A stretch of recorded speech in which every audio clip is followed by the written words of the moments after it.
Run the intro. Hey, we might as well.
Episode 2.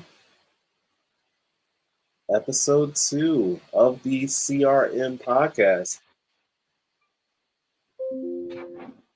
Yep, we're back at it again. We're amateurs at this. Well, I'm an amateur. I think the professional is to the left. We're in the camouflaged, very stylish CRMKBF hat, which I've yet to get my hands on. I don't understand why I don't have one yet, but we do have a store. A lot of people don't know. We do have Very a true. store where you can pick up gear, exclusive CRM KBF gear. I think we should put that link. I don't have the link on me. I'm not savvy as you. I'm not the professional here. Oh, we'll get it. What's up, Kyle? Kyle's always hype. Let's go. He is, and he's always here. Kyle is probably our most dedicated member in the club. I think that's safe to say. He's also our social media expert. So he handles IG. Make sure you follow us there. All that good stuff. Yeah, we're on Facebook. We got the Facebook page. We have 2 Facebook pages, actually. We got the group page, and then we have the public page. Yeah. We only have 22 guys on that page, but we got 317 guys on the group page. So I think we need to get that other page popping. And that's on me. I haven't been posting a lot. I mean, social media is just so much to handle, man. I mean, it's a lot. But we're gonna get there. We'll get it. Oh yeah. And just so you guys know, the reason we have 2 pages, it's multi-purpose. In order to stream to both YouTube and Facebook, you can only do it to a page now. So we would love to stream on Facebook, but we need about 79 more people to follow us on our official Facebook page. And I'll put the link in the chat for you guys to do that tonight while you're watching.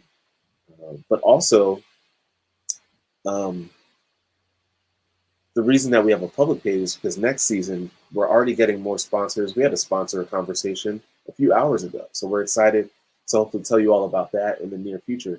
But as we get more sponsors and we start getting exclusive deals, that's information that only comes through having a CRM membership.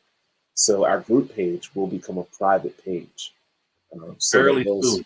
Yes. So those who are members will have access to those exclusive deals. Oh snap! Mr. Evans is in the chat. What's up, Josh? AOI, man, put some respect on that man's name. He's the AOI champ in the Battle of the Best champ. Indeed. Reigning. First undisputed. Ever. How does Rick Walker say it? Right? I feel like I need a Ric Flair. Woo! You know, the champ is here. The GOAT, Kyle. He's the GOAT. He's an OG GOAT. Yeah, but our show tonight is pretty simple, man. We're gonna just do a recap. If you haven't figured it out already, we're gonna do a recap of our entire season and just a little genesis of how we got started, um, what makes our group tick, some of the key members of our group. And if we leave anyone out, please do not get offended. Everybody, we feel everybody's a key member of our group, period. But there's certain members that we want to highlight uh, tonight and just kind of make it known. And what else you got there?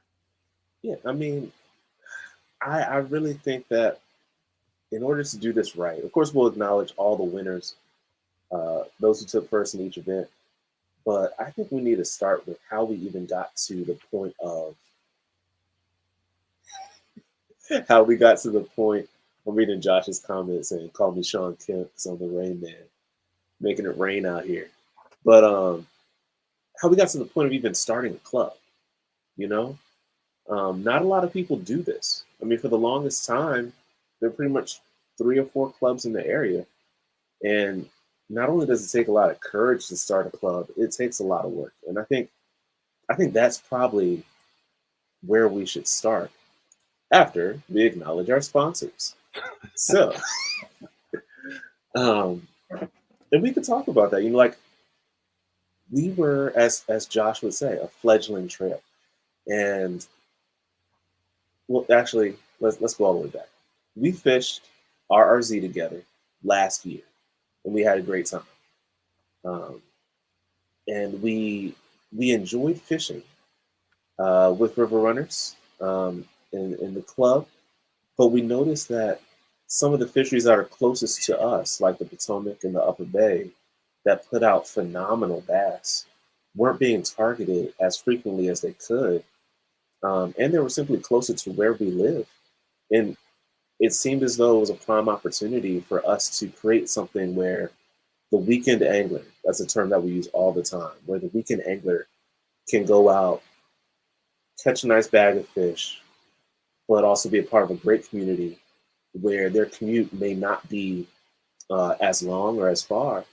Um, and also the fisheries that evolve dynamically throughout the year. You know, the Potomac is not the same fishery in April as it is, as we learned in September during Battle of the Best. Am I overlooking anything? I mean, that's No, pretty much okay. no, you pretty much nailed it. We were looking for the premier fisheries, and if you guys were around when we launched the first video, and I wish we could cue that up because that's like gold right now. The first video when we announced that we were coming out with this new club, and we were calling all anglers, and you know we had the fish catches on there. Man, it was crazy, and uh, you know, when we first started, we were originally thinking we were going to affiliate with Bass. Yeah, And, you know, we didn't know all the inner workings of how to run a tournament organization. And when you align yourself with certain organizations, what comes with that? And we had to learn trial by fire. So, you know, we originally weren't going KBF. We were originally going with Bass. We wanted to be joined with them, but you know, it didn't work out that way. It didn't work out that way. I can yeah. get into all the particulars, but we don't want to bore people to death. But That's the other thing though. Like a lot of the stuff that we do isn't necessarily flashy and fun. There's a lot of boring things that we do. I mean, it's not necessarily boring might not be the best word, but it's challenging, challenging. It's not. You don't get the same mundane at dopamine. times, Yeah, you don't get the same dopamine hit as you do when you set the hook on the fish. You know, it's thankless. yeah. Fortunately, I do think a lot of our anglers are very grateful. You know, I do, um, I do. I feel the love from the anglers. I really do, man. They really make it. They make you feel good, and I have to be careful with that because it's not me. It's not Evan. yeah, It's bigger than us at this point. I mean, it's you know, not to get religious or anything, man, but I really feel like it was sort of meant to be. It was just God's will for it to happen the way it happened and to let it unfold the way it unfolded. Yeah. And the connection that we struck with a lot of the anglers, and I mean, even the connection that me and Evan have, That's true. uh, it's magical, man. I'm telling you. I'm telling you, you don't meet people like Evan every day. You really Carl don't. Carl's in the family now. Like at this point, like here, I don't know if you guys can see this or not. I've never had more than a handful of people in my favorites. It's hard to see, but Carl Wynn's name is right there, guys. He is on speed dial at all times. Same. I got you too, man. Same with me. You That know, happened. That happened over the past 11 months. It's amazing what fishing can do, especially when we think about like deeper topics. Like there are a lot of guys our age who don't have a third space. They go to work, they come home, and then their third space is probably the couch. Like if they don't go to the gym, or if they don't have like a faith group that they hang out with, or if they don't go to a country club, or like fishing is our third space. it's So therapy. It's it therapy. really is. I It's actually, therapy. oh man, I was about to say something that could have got me canceled. I'm gonna say it. I actually terminated my therapy relationship on good terms, but I don't know. I find that fishing is a healthy outlet, and the more I fish, the better I feel. And Yeah. yeah, No, it's interesting that you said that, because mental health is something that, as far as like men are concerned, we really don't talk about that too much, but it's vital. it's a I fact. mean, getting out there and uh, sometimes it's not even catching the fish. It's just being out there on the water, the sounds, the sound of the water. I mean, if you're paddling, the sound that the water makes when you're paddling down the lake. The nature of it all, Yeah, the beauty of it all, the sunrises, the sun rises. the rain, even the rain, and then some cases the lightning, the wind, all of it. I mean, I if you mean, take yourself out of your job, whether you work in an office or you work out in the field, you got a blue collar job, whatever, white collar, and you get out there in a kayak, you forget about all of that stuff, all the politics that are going on throughout the day at work, yeah, wherever, whatever's going on in your home life. You forget about all of that for that time that you're out there, and it's therapeutic. yeah. I It's mean, hard to explain to people. it is. It is. I mean, a lot of people ask me that question, especially once I tell them that I don't eat the fish that I catch. That messes everybody up. Dude, I You get know, weird looks when I tell people I don't eat fish, man. I mean, people look at me and they just look at me almost like with disgust. Like, you don't put them on a stringer, you don't have a cooler on your kayak. Like, it's no, it's catch photo release. But oh snap, we have another legend in the chat. Jesse Ketchum is in the building, fellas. We have Jesse, our top three anglers from 2024 are all in the chat. This is a great place to be. Kyle's here, Josh is here, Jesse's here. And speaking of Kyle, and we're speaking about nature, Kyle posts a photo on our club IG page of the sunrise from his kayak every tournament. That does not go unnoticed. no, But yeah, there's something special about seeing the birds. Um, Jesse added a comment here. He says it's also hard to explain to people the mental battle on the water, and some days how we're out there and mentally and physically we're beat. That's true. yes, yes, but you're loving every minute of it, though. That's the thing, because with kayak fishing, you are the captain. Yeah, You're the captain. You call all the shots. You're all the decisions you have to live and die with. yeah, Whether you turn right, went left, went out offshore, or stayed in a creek. yeah. These are all the decisions you have to make. What you're gonna One, do early in the morning versus midday versus towards the end. How are you gonna? I mean, all these your baits, all these different decisions you have to make, and then when you get there, you have to position your boat so you can make yeah, the right cast, the right presentation. So it's so much that goes into it. It's really hard to explain to somebody, even coming from the bass boat world, yeah, just all the mechanics of it. And when they see it, when they're out there and they're trying to position their boat and fish at the same time, and you're sitting down, maybe you're in a kayak where you can't really stand up, and you're trying to fish like that, it is a total learning curve coming from the bass boat world. Trust me, I've been there, but it's exciting all at the same time. Yeah, Jesse made that transition. Charlie made that transition, you know, from the bass boat world to the kayak world. Um, but yeah, it's so worth it. Setting the hook is really icing on the cake for me. But we entered this experience of starting a club. Was it October of last year? Yes. We finished up. I had finished up. I had stopped earlier than you. Um, You I stopped during the that's always middle. fun. You stopped during the middle of a tournament to We go were watch talking about. football. Hey, look, that's one of the reasons why we finished our season up on the 7th of September. That's true. Because I'm telling you, when it's football season, I'm watching the game. I'm watching the Yeah, game. we're fishing somewhere on the eastern shore. I think it might have been the Chop Tank, Tuckahoe, something like that.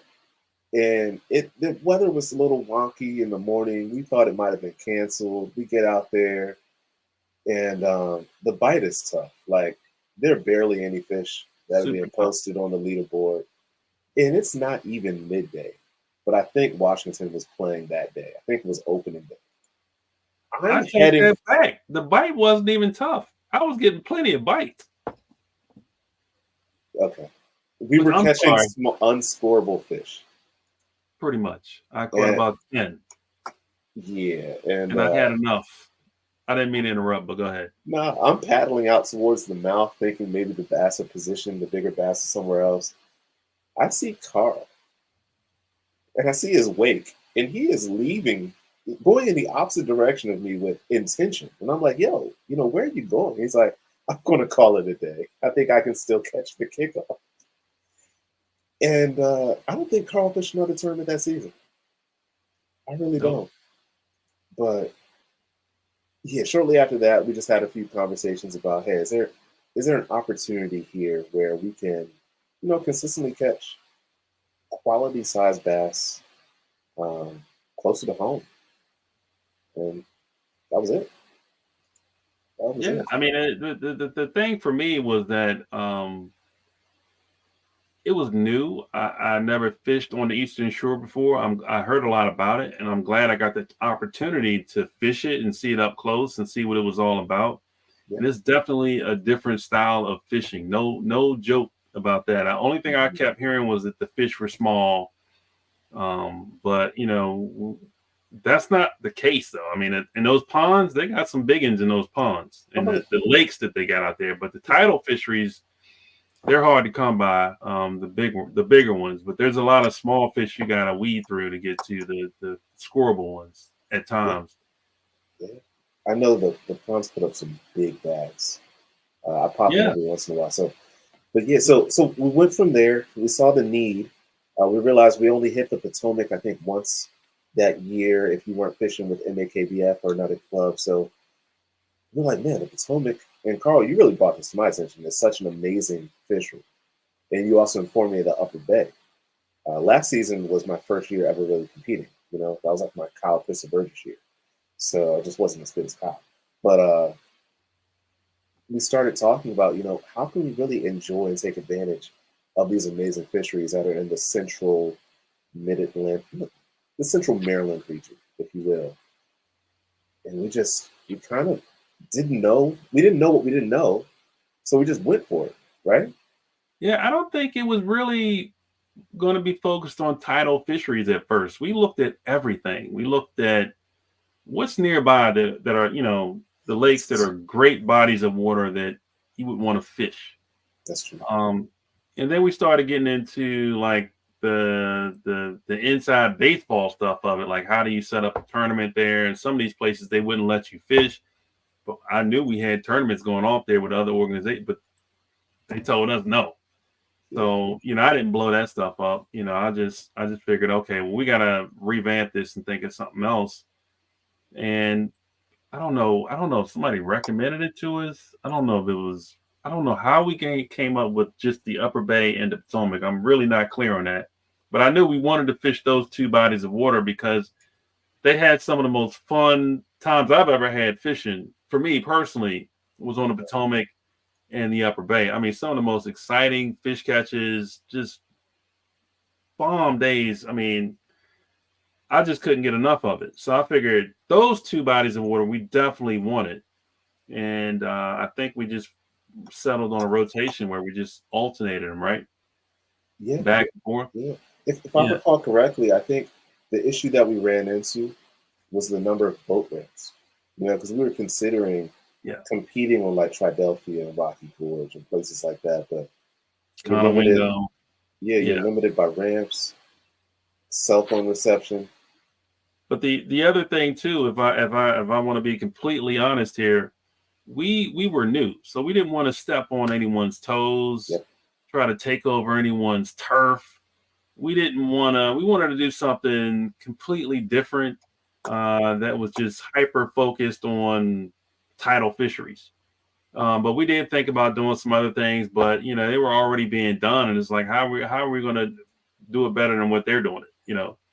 Yeah. But the one thing that we saw that nobody was really doing was fishing the Upper Bay and the Potomac consistently throughout the year. Some of my favorite tournaments fishing with other clubs have been on the Potomac. There's some of the biggest tournaments you'll find in this area throughout the year are on the Potomac, especially early in the spring when the fishing is really, really good. And that always left an impression on me as a new kayak angler, fishing in those tournaments for the first time. When KBF was coming to town and they had the national folks coming in, and you had NVKBA and MAKBF all joining forces and fishing in the spring on the Potomac. I mean, to me, that was like the Super Bowl. That was like the Bassmaster Classic. I mean, for kayaks, to me, to have that many people and so many different avenues and where you could they had different levels in which you can fish different tournaments in the same tournament, and I just thought that was like one of the dopest ideas. But I just felt like we didn't do it enough, and I felt like the Potomac and the Upper Bay were just places where you wanted to fish that, especially all throughout the spring. I mean, just hitting it once, it's really not doing it any justice. Because that place changes every day. It changes throughout the season. You have to change your tactics, and it keeps you on your toes. Yeah, they got honey holes. Yeah, they got community holes. But hands down, I think when you look at it, the major fishing tournament organizations on the professional level, they fish, whether it's back in the day it's FLW. Even the local circuits, they all fish. You got MLF and you got Bassmasters. Both of those organizations have fished the Potomac. They've had major tournaments on the Potomac and the Upper Bay, and nowhere else in Maryland. Nowhere else but those two spots. So if it's good enough for them, hey, why can't we turn it into a tournament scene where we're doing it in kayaks throughout the season? I just thought that would be exciting. That got me going. But little did we know how little we would fish. That's We didn't know how little we would be fishing. My fishing skills aren't even rusty. I would say they're corroded at this point. I'm gonna try and get out there either this weekend or next week, see if I can get on a fall bite. But I 100% agree. I mean, a lot of legends have cut their teeth on the Potomac. Roland Martin, is a name that comes to mind. He birthed another legend named Scott Martin, right? Yeah. I mean, a ton of great. Scott Martin. I cannot think of the guy's name. But he lives in Florida now. JT Kinney. He used to JT Kinney. Yeah, man. Another legend. So, Jesse was chiming in when he was talking about, us considering other locations, but the Baltimore reservoirs like the Lock. Carl was actually recently at the Lock. Liberty, Pretty Boy, those zebra mussels. Those zebra mussels. Schmitty? Yeah, Schmitty's from Deal or something like that. Yeah. I got that swim jig too. It works. The Smitty. That's it. So Is it what is his first name again? Is it Smith? Last name is Smith. Brian Last Smith, name is right? Smith, Brian Smith. Yeah. Yeah. Yeah, Brian Smith. He's a hammer on the Potomac. I mean, he basically turned himself into a legend winning tournaments on the Potomac. A lot of money won Yeah. on the Potomac. Yeah. So I mean that's the birth of the origin story. Um, from there, the journey began to really start building the community. And Carl, I think you really championed that well with going on Facebook and going into the groups and letting people know about what we're doing. And we realized quickly, it rustled some feathers because it was new, it was novel. But also, as you see, there's almost 400 people who expressed interest in taking this approach to a kayak bass fishing trail. And to me, that's direct feedback that says that this is something that people want and need. How do Yeah, I you, mean, when we first started, I heard some of the comments. They were hilarious to me. I never took anything personal because we were just passionate about what we wanted to get accomplished. It really didn't matter how high the mountain was, what we had to go through to get there. We were going to have a tournament season come 2024, come hell or high water, whether we had sponsors or not. We were going to do it. We were just hell bent on seeing this mission through to the end. And what happened along the way was a little bit of magic, um, a lot of faith, uh, prayers, and I mean, we a were lot of good saying, luck. oh yeah. I mean, the fact that we're talking about this when after every turn we usually call each other, but on the call home from the Battle of the Best, we're just reflecting on the fact that we didn't have to cancel a single tournament That's this God, entire man. season. Divine intervention. I mean, we almost, you know what, Carl? Let's. I was going to talk about the community. The community's here. Just real quickly, let's go ahead and go to stop number one. Stop number one. If you don't remember, um, Carl was our local weatherman, and he was reporting live from the Upper Bay because the Susky was flooded, right? Like they were opening up all the gates on the dam. There was debris everywhere, all the way out to the flats. We really did not know until like the night before we were like 100% confident. But we had to call our partner clubs. We are calling MAKBF. We're leaning on people like Josh Evans because we didn't have experience running a trail. And we're like, okay, we don't want to have something unfortunate happen on the very first stop on the trail to open up the season. But we modified the boundaries. We made some adjustments, and we ended up having a phenomenal time. I mean, we had donuts at the boat, donuts at the boat. Who does that? But That was awesome, by the way. If you guys haven't seen that video, it's on our YouTube channel. Our very first tournament. that's true. Mickey Fortich won it. He Yes. had a hell of a day. He had 75.25 inches. He caught 7 fish. Yeah. And Josh, he was having a tough day. When I finally got to the we were in Middle River. Most of the guys were in Middle River. Some were up north, some were across the way on the other side of the bay. But we were in Middle River and handing out. You were handing out donuts. I was. And I was taking pictures. You were taking pictures. And I was so excited to be there that I forgot to put a battery in my remote for For my your trailer. XI. Yeah. And I couldn't get around to, man, I had this vision of getting around and getting all these cool photos. And I had to hang around the ramp. And I had to use my paddle, which I never use. I had to use my paddle. And but I made it work. And we got a lot of pictures. We got a ton of pictures and videos from that first tournament that we desperately wanted to document, and I'm glad we did. Like I said, I met Josh when I got down there. He came back to the bank for whatever reason. I guess he came over to talk to me. I can't remember what. I was on the bank stranded pretty much. I couldn't figure out how to get my motor to work. Josh came over and we talked, and he thought he had some batteries in his truck. So I ran up to his truck. They were the wrong size batteries. So, I told him, I said, thanks anyway. And good luck, man. Gave him some good luck mojo.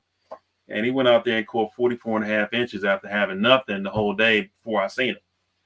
Yeah. I mean, he was having a tough day, and he ended up finishing second. And Kyle, Yeah. he came off the water early, which I was Oh shocked. man, I was mad, to be completely honest. I was like, I know we take the score down in the last hour, but honestly, I mean, like I knew Kyle going into the season, and I'm like, you're on the bank, your kayak is loaded up, and there's still time on the clock. Kyle finished the day with 41 inches with the same number of fish as Josh. I don't know what would have happened if Kyle stayed out. Would Man, Kyle be out? he had some big kahunas. Oh man, It worked out for him. It paid off. yeah, yeah. And I think Kyle actually got an additional gift from Justin, who's our soft plastic sponsor. Yeah. It was like a kayak. What would you call it? Something. I It think holds it your was kayak. like something to hold your kayak. I can't remember the name of the company, but I want to say Benz or something like that. I think Suspends. I think it was Suspends. Kyle saying his first tournament confusion. He definitely figured it out. Being that he was in contention to win Battle of the Best at the end of the season, so he definitely figured it out. Right. So that tournament had the worst weather leading into it, the worst water conditions leading into it. It was so bad that we couldn't fish the northern part of the upper bay, like from Perryville, Happy to Grace, all that stuff. Anything on the Susky, it was just milk chocolate coming down with a bunch of debris, and it was actually dangerous.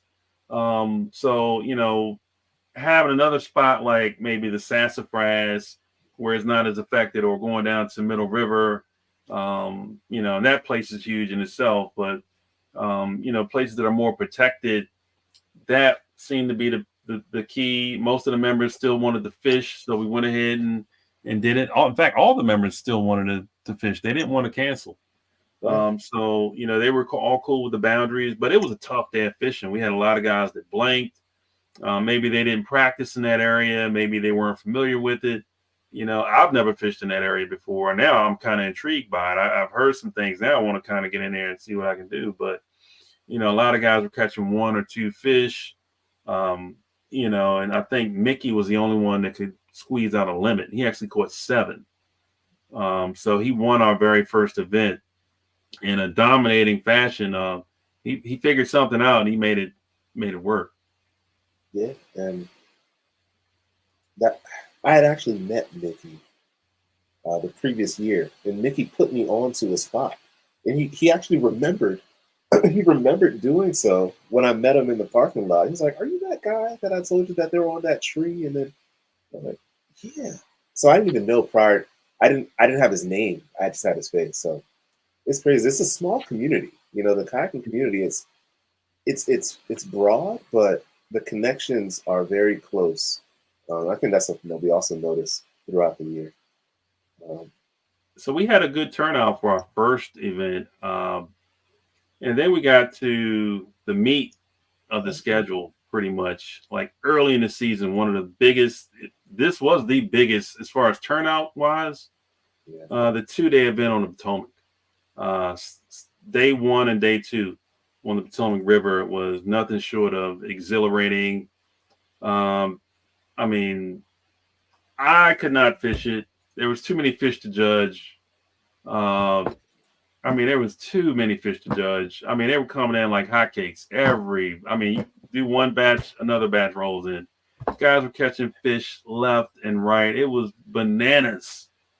316 fish were caught over that weekend, just within our club. 316. Yeah, the first day there was 181 fish caught. There were 41 anglers, and they caught 181 fish. That's a lot. I know there's some other lakes that produce more, but for me, seeing it for the first time, that's a lot. That's a lot of fish to judge. and you try not to screw that up because judging is you miss one thing, now you got a problem on your hands. So it's something that you want to pay attention to details. But that was an exciting event. Nate Hall walked away with the that was the start of the Nate Hall run. Yeah, Nate the Great. Nate had 88 and a quarter inches, and I don't even think he moved that far from the ramp. He was killing them, man. It was a masterclass, Carl. Straight killer. It was a masterclass because, I mean, as you'll find out, that wasn't Nate's only win that weekend. No, you had James. He's not a member. James Coleman is not a member, but he did fish with us on the reciprocal program that we had, where I think it was like $5 to $10 if you're a member of another club. You can fish with us instead of having to pay for the membership if you knew you weren't going to fish the whole season with us. And James Coleman jumped in on that with 87 and a quarter inches and finished second. But Josh, again, he finished second in the first tournament, but Josh Evans came back with a 20 and a half inch fish. And I think we got a video of that. You might want to cue that. I've got some technical difficulties going on my end. I'm spinning. Josh had a hell of a day. He caught 9 fish. He came in with 86 inches and secured third place. J.R. Rentz had a hell of a day too. He came in with 85 inches and he caught 7 fish. Kyle had another strong showing. He finished 5th with 84 and a quarter. We had some other guys. Andy Bowman, I think he's a reciprocal member. No, he might be a real member. And then we got Siwoo Ree. He came in with 83 and 75 inches. Jordan Welliver, he came in with 82 and a half. You got Kenny G, finished rounding up the 9th spot with 82 inches even. You got Jake Harshman. Anybody that knows anything about Pennsylvania fishing knows Jake Harshman is kind of the man. He had 81 and 3/4. And then Jesse Ketchum. This name just keeps. This was his first event, I think. Yeah. Might have been his second event. I think he fished the first event. He didn't do too well. But he finished 11th with 81 and a quarter. He caught 8 fish. So many 80 plus, 12 80 plus inch bags that day. Absolutely phenomenal. Check this out, guys. Yep, 100%. Oh. Oh. Yeah.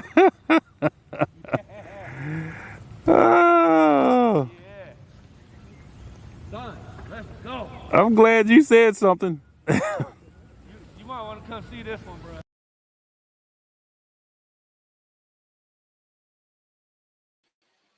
Legend.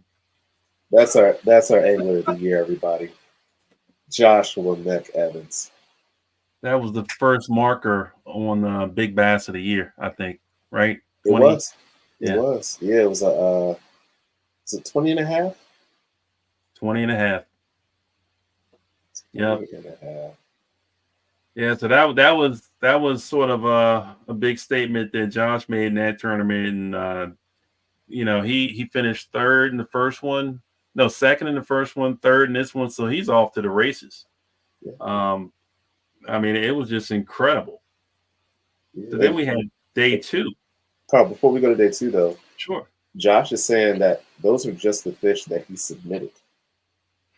Oh, that's right. He caught a horse or something or a donkey, and he had some problems with his Apple phone or whatever. Oh, man. And then regarding stop 1, Jesse is saying that he fished the first event and thought he could run down close to Swan from Tidings. And my God. He was pedaled. Yeah.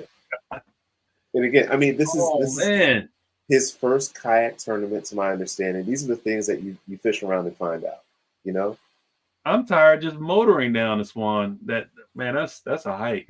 Oh, yeah. Okay. But stop 3 still on the Potomac. Stop 3. Nate Hall. He continued his domination. He came in with 87 and a half He caught 6 fish on the day. He came in with 87.5 and took first place again. And he had the whole field shook. We were worried that guys were going to start signing up. Honestly, he was just having a run, man. I mean, he was straight killing it. I've never seen anything like that. I've never. And if you want to have a run, that's the time to have a run. The two biggest, this is the biggest tournament of the year, like money wise. yeah. This is the time to do it. Like this tournament is when you got 3 clubs combining and everybody, you got all that money floating out there.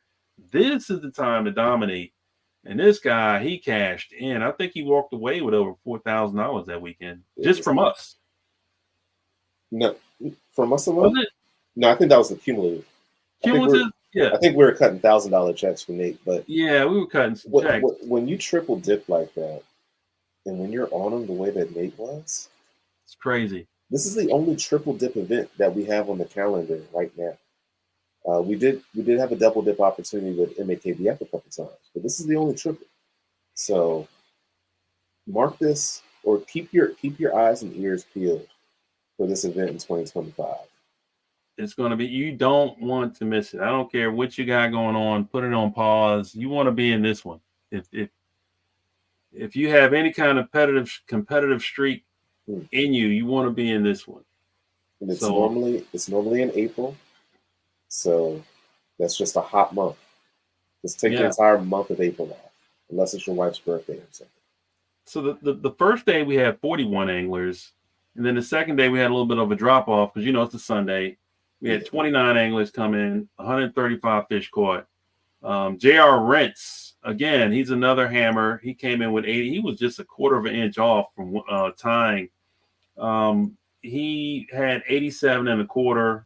And Nate had 87.5, and it was that close.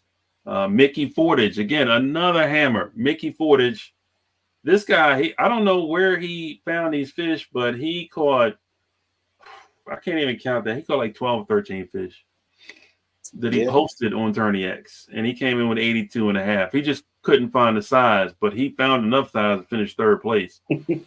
And Dave Crockett, a lot of you guys know him. He's the tournament director over at River Runners. He came in with a strong showing with 82.25, finishing in 4th. Jordan Welliver, he came in 5th. Joshua Evans, another strong finish. And I believe he caught big bass again. Yeah, with 20.25 again. He had Alex Fioca. He had 78.25. CJ Espy 77. I've seen all these guys fishing that. Well, I didn't see Alex, but I've seen a lot of these guys fishing, and a lot of those pictures are on our Facebook page from that spring event. Just some incredible pictures. I've never taken my camera out on the water. I don't even feel comfortable taking my camera out on the water, but I just had a talk with God and we worked it out and made it happen. But I'm glad I did. I'm glad I did. Get you a neck strap. Right. I had a what do you call those? I had a dry bag. So every time I would take some shots, I would put it back in the dry bag, and then because you got water going all over the place when you. So I get to the next spot, I see somebody, I whip out again and take a couple shots, put it back in there. But Jesse Ketchum, he came in 10th place. Again, another strong showing in a huge field. You had Alan Hurt, he came in 11th, Matt Campbell, and then Kyle. Kyle just keeps chugging along. He came in 13th. And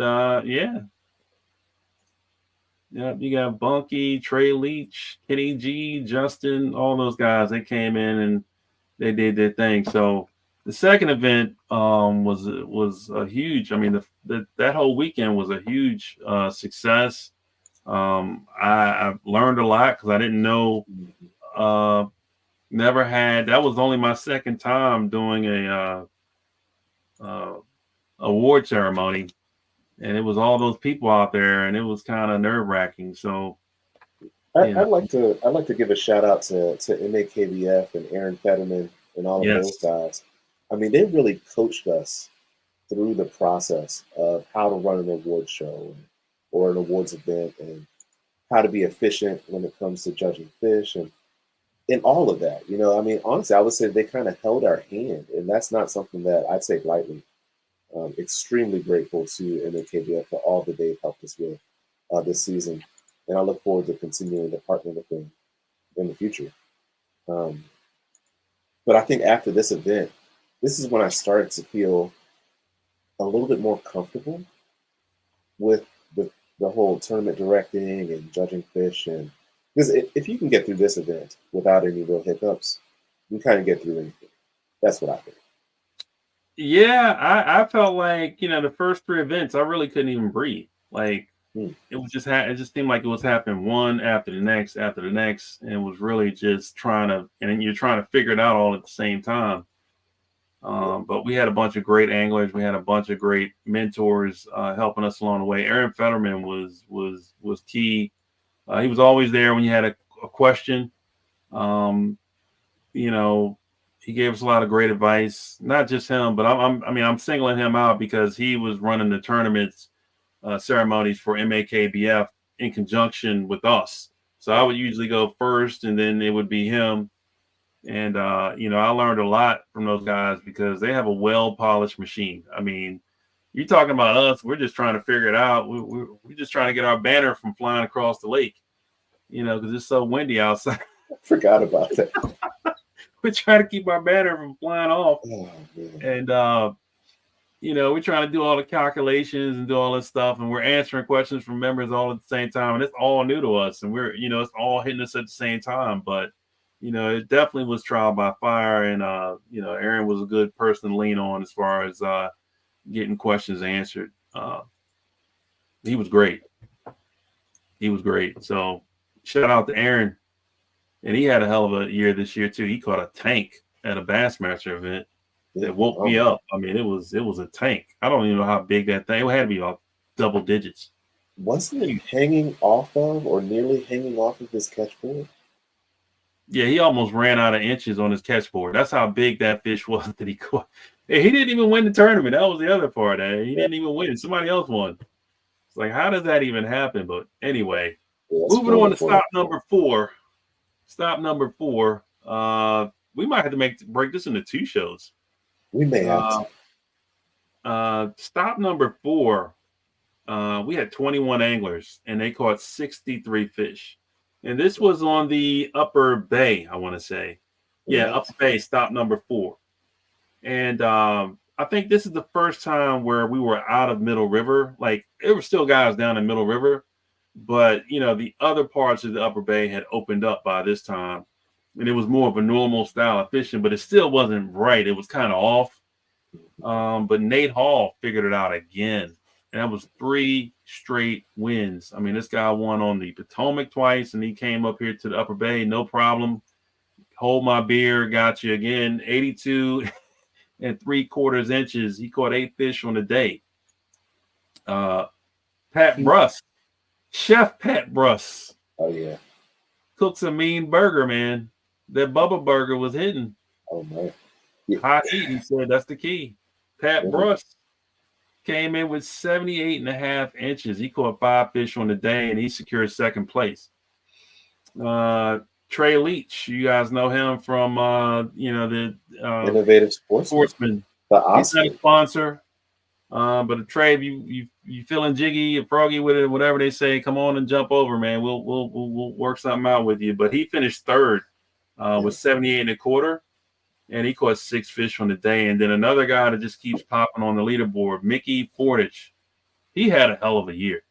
This guy won Conowingo like definitive fashion. I mean, like, you don't even see those kind of numbers on Conowingo, and he said what he did was like everything has to line up, and it doesn't happen that way all the time. And it lined up for him that day. He figured it out. But anyway, man, he finished 4th in the 4th event. He had 6 fish, 75.25 inches. Very strong finish. Matt Campbell again. He came in 5th. Jesse Ketchum. That's a name that just keeps ringing out. These guys are right there at the end of the season. He had 72 inches. He caught 7 fish on the day. finishing 6th. We got Justin Talbert, one of our sponsors, Old Line Baits. He had a strong finish. He came in 7th, 69 and a quarter. Then Josh, another top 10 finish. He came in 8th with 63 and a half. Who's that? Some guy named Karl Wynn. He was just out there scratching around. He had 55 and a quarter. Amazing. Yeah, he did okay. And then Kyle, he had another top 10, and his dad was right there in 11th. So, that was the first time we were on Upper Bay, like really on the Upper Bay. And I wasn't gonna miss that one. I love the Upper Bay. So that's my joint, as they say. So that was another successful event. And so at that point, we thought Nate was just going to run away with this thing. I mean, we thought he was just going to win every tournament. I don't know how he was pulling these rabbits out of his pocket, but it was a hat trick. I don't know if this has ever been done in kayak bass fishing history, but no. But then Nate told us so. Yeah, when Nate told us that he was either expecting his firstborn or he was going to be having a baby soon or something of that nature, and he wouldn't be able to fish the remainder of the year. When word got out, I don't know if that gave new life to anglers who were like, "Who is this guy who doesn't lose?" I know some guys said that it fired him up. It's like, I want to take out Nate, because everyone wants to know that they can rise to the challenge. But Nate Hall, if he shows up on any tournament trail, perks the ears up. It definitely does. He's a bad man. So stop number 5, we found ourselves going back to the Potomac, and this is probably prime time. And we had 13 anglers come out to this event. They caught 79 fish.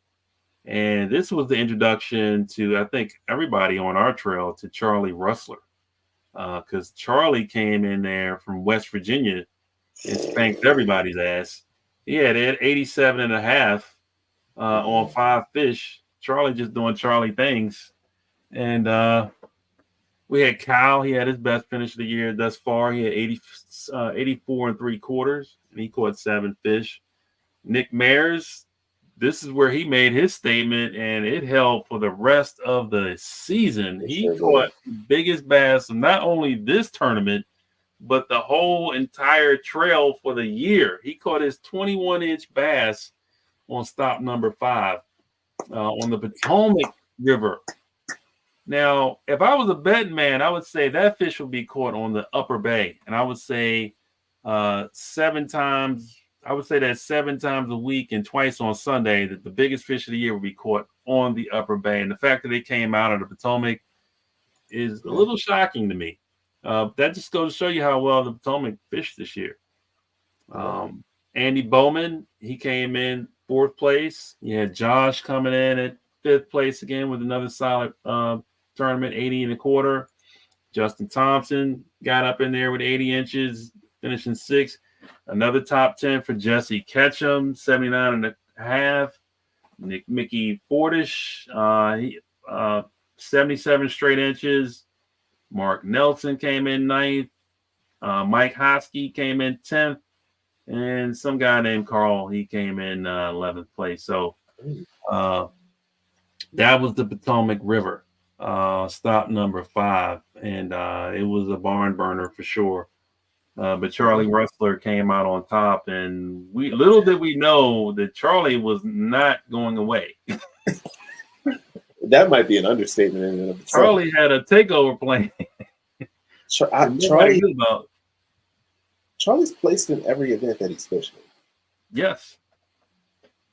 That is impressive. But with Charlie, though, Charlie isn't just a great angler. He's a great guy off the water. I mean, Charlie's the type of guy that you want to have a conversation with. I mean, I think he gave Kyle a slim jig at the boat ramp the day of the tournament that he won.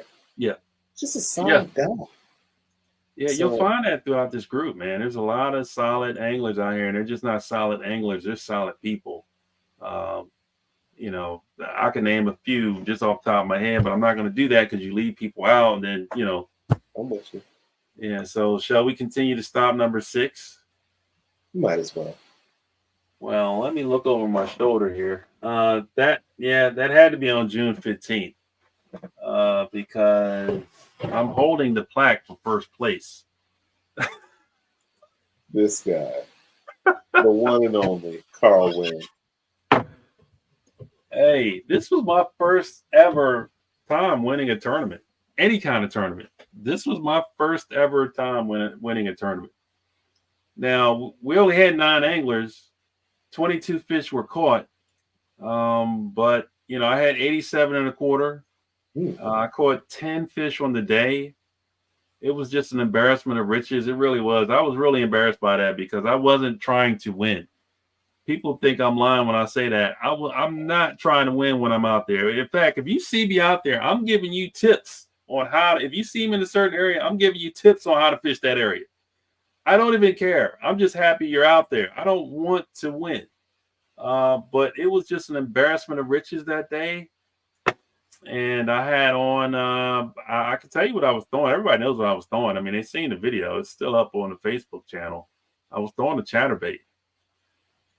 And I was out there in Havre Grace because everybody knows where I was. I mean, that's the thing about anglers. They will geolocate your ass in a heartbeat. They will triangulate. I mean, they're better than the military. They will triangulate you down to the... All you have to do is hop on Google Earth, switch down to the street view, start panning around to look for local objects that reflect where you are. No, but seriously, I think that's a skill set that needs to be looked into greater. Because as soon as somebody wins, used to anyway. As soon as someone wins on the Potomac series or on the Potomac, well, of course, the Toyota series with Potomac. Yeah. But what you got to understand is that those were the conditions for that day. Yeah. I've had days on Perryville where I'm talking like right in front where that pier right there in front of the park. I've had days there fishing from that pier where I was pulling out 5 and 6 pounders left and right. Wow. On a Friday before a tournament. Like, it was so embarrassing. I stopped fishing because I didn't want to catch anymore. I was trying to save them for the next day. And then you go out there the next day and it's like 5 boats sitting out there and you can't even get over there. So it's like I should have kept fishing on Friday and just caught all those fish. Stung them all. But that's the thing. I mean, you can't duplicate what you did the day before because the place changes. You're on a tidal fishery. It changes all the time. The weather's different. The tide is different. Yeah. Everything is different. So, it just worked. Everything lined up for me that day. I think that's what makes those who fish with CRM really well-rounded anglers because they're so adaptable. Like in order to stay in the top 10 of the club, you have to be able to fish. You have to be a weatherman to an extent. Like you said, you have to know the tide. You know the conditions, the migration pattern of the bass, the mood, the temperament, the personality. You have to be willing to experiment and not be locked in and committed to just throwing a chatterbait. Although it worked for you that day, there's somebody in the top 3 who would argue that, Cinco's may work better on other days. So yeah. We do have a tease. Somebody reminded me, we do have a tease for a new sponsor going into 2025. But let's get to stop number 6 real quick. And then we'll get into that tease. Are we going through all 11 stops tonight?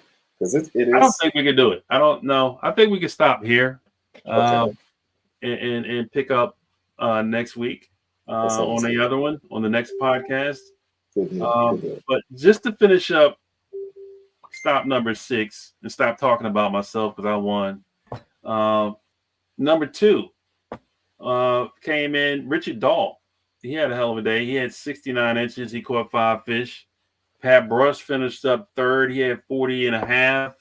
So it was a tough day for most of the field. And I don't know if that was because they were just unfamiliar with the upper bay and what areas to hit because it's so vast. But, it was a tough day. People struggled out there that day. So, having some local history, having some, I guess not local, but just having some history with it, fishing at different times of the year and knowing, kind of figuring out what the fish are doing. That day, I ran into them and just had a lot of fun. So that was a tough event for a lot of people, but I actually caught a 20 and a quarter fish Sure that day. did. That's how stupid it was that day. Man. That's how stupid it was. It was crazy. You also caught the second biggest fish in the tournament as well, with an 18 and a half. Well, it was stupid that day. It was windy. I know it was windy. And I paid attention to the tide. As far as like which, I didn't care what tide we were on. I was just paying attention whether it was going in or out. And I was positioning the boat accordingly. But I was throwing into the wind and reeling it back, and the tide was coming at me. And I don't know if that was the key to it or whatever, but man, they were munching that day. So anyhow, let's lead into our teas here. You want to go ahead and Are we talking about what I think we're talking about, as in the conversation that we had maybe a few hours ago? Yes, the conversation we had earlier today. I'll gladly set this up. Now, when fishing, there's certain things that you can get away with leaving in your garage, in your shed, wherever you keep your tackle and your gear, right? But there's certain things that you literally can't fish without. One, your kayak, two, your PFD, your paddle. But that even if you left that, there's certain items that you can't leave in order to catch fish. And I would argue that the most important one is the rod. If you get to the boat ramp and you have your yak, your paddle, if you have your tackle boxes, you got your black pack, that's all great. I've even left my own seat. Okay? I have left my own seat and I was still able to fish. I remember that. But I would not catch a fish if I did not have a rod. So with that, we are proud to announce that we are in the works of solidifying, if not already securing, an elite option for our club in the form of fishing rods. And Karl, who is this phenomenal sponsor that we're partnering with? iRod. There it is. iRod. Not iPhone? iRod. iRod. Now, there's going to be some guys rocking iRod rods next year, because if they win, tell them what happens if they win. If they win and they've purchased an iRod, they will receive. And I don't want to misspeak, because I was also on a date night when we had this call. Is it 50% off of a Genesis rod? Well, I don't think we should go into all the particulars, right? Because we're still hammering those out. But just in general, iRod is they're going to be a major sponsor for us next year, and we're happy to have them on. Everything is still new, everything is still fluid, but we feel comfortable enough letting that cat out the bag right now that iRod is going to be a tournament sponsor for us next year. And how they play into it, we'll let you guys know down the line when we finalize everything. But for right now, there's potential for guys winning rods and getting discounts for other club members. So that's where we're at right now. They're not just winning a rod, though. They're not just winning a rod. It's an experience, but we already have a case study on how good the rods are. Because the angler of the year for the 2024 season used iRods to win the belt. He won the belt at Battle of the Best. He got the $1,000 check for AOY. He almost caught big fish for the season, all using iRods. So they clearly get the job done. And if you've ever been doubting whether or not your equipment is what's been holding you back, if you pick up an iRod, that'll help you eliminate a lot of things. I picked up one, and they're very light. I haven't fished with one, but I picked up one. They're very light. I mean, just in a nutshell, there's going to be a $50 gift certificate for the highest placing participant in this program. And also, the winner of the tournament will also get, drum roll please, if they win the event, they get a free iRod Genesis 3. How much was it? How much? I have no idea. No, did you say free 99? Like, As in free as a bird. I'm competing next season. Genesis 3. Free Genesis 3 iRod. I'm going to compete next season. So there you have it. Josh is saying that you guys can holler at him with any questions. He's happy to lend us a couple to test out as well. Kyle's excited. Josh cosigns. He's confirmed free, 90 free. So the rod is your connection. It's almost next to your line. It's your connection to the bass. I'm excited. I'm excited. I'm excited too, especially if you're fishing all day. Like, my equipment is heavy. I don't have like expensive stuff. Yeah. Like, my rods are like heavy, man. I mean, my reels, I spent some money on the reel, but my rods are like a mismatch or whatever was on sale, and they're heavy and they wear you out. Like, throughout the day, 8 hours of fishing, a heavy rod combo wears you out. Yeah. But if you got a light combo, a light reel, light rod and reel, yeah, that makes a big difference. It becomes an extension of your hand. Yeah. So Kyle literally ordered one today before this live stream started. Kyle's a tackle junkie. You guys got to check out his page, Catching with Kyle. And you can check out his setup and all that. But man, what a great way to transition into the off season. 2025 hasn't even started, and I'm fired up. I'm fired up myself there, bro. I'm even more fired. Okay. I'm ready. I'm even more fired up for our next conversation. So we're going to pick this up, close out the tournament trail. We'll also talk about what makes our community so amazing, and what to expect for 2025. Expect some more of these for 2025. If you're lucky enough to finish in the top 3. There you go. Some more of these. I really need one of those. Like, I don't have anything on my walls. Dude, this is my prized possession right here, man. I look at this thing every time I come in my office. I know that's right. Josh is saying, I actually won something. Josh is saying, if you like throwing finesse or want a BFS setup, pair a Shimano SLX DC with an iRod Air Medium. Oh, that's not fair. Lord have mercy. That's not fair. Shimano's make a good rod. I mean, not a rod, but they make a good. That's all I use. Very smooth. And I hear their program, as far as like refurbishing your current one that you have, you can just mail it off. They'll tune it up and send it right back to you. And you just pay for the shipping. Yeah. For what it's worth, the Corrado 200K, I think they're starting to wean it out of production. But you can find those in Tackle Warehouse still for a really, really good deal. And if you don't need the DC, like if you're cool still thumbing it, it's a quality reel. They've never let me down. Josh loves the Plex. He definitely has a lot of them.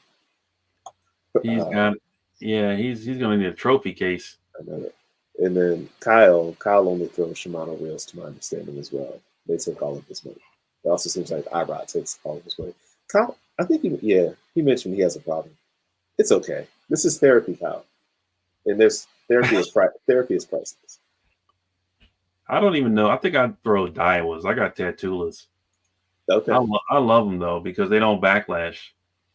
You can flip. You can throw them into the wind as hard as you want. Throw light baits. They just you really have to mess up to make it backlash. And even when it does backlash, it's not really that bad. That's good.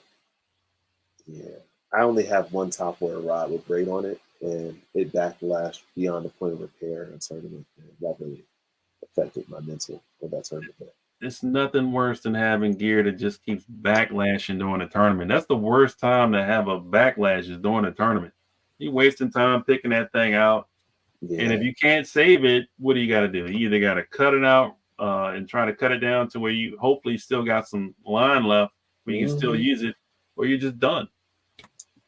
I wonder how much of backlashing outside of your spool tension and your brakes has to do with your rod, because this is me just having a corny plug here, but with iRod, you may backlash less. I think it's a combination of things. It is whatever your rod is rated for, as far as Mhm. like the line size and the weights of the baits that you're using. That plays a lot into it too. But if you got a good reel Yeah, with good bearings in it, um, you can overcome a lot of that. I But believe you it. just got to pay attention to how you got everything set up. I missed that last one that came across the screen. Josh was saying that he got a backlash that would make his daddy mad on a Tatula. It was so bad that it's been sitting in the box ever since. You got a backlash on a Tantula, he needs to retire. Or AOY. Just hang it up, man. Uh, uh, It's impossible. Anywho, it's been a good call. We're just getting started with this. We'll be back next week where we'll pick this up. But also, if you all can do us a solid, can you let us know what you all would like for us to talk about?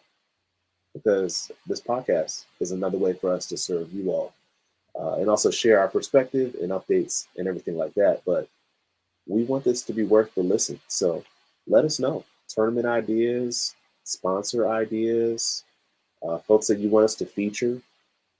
And it doesn't have to be just the Maryland area.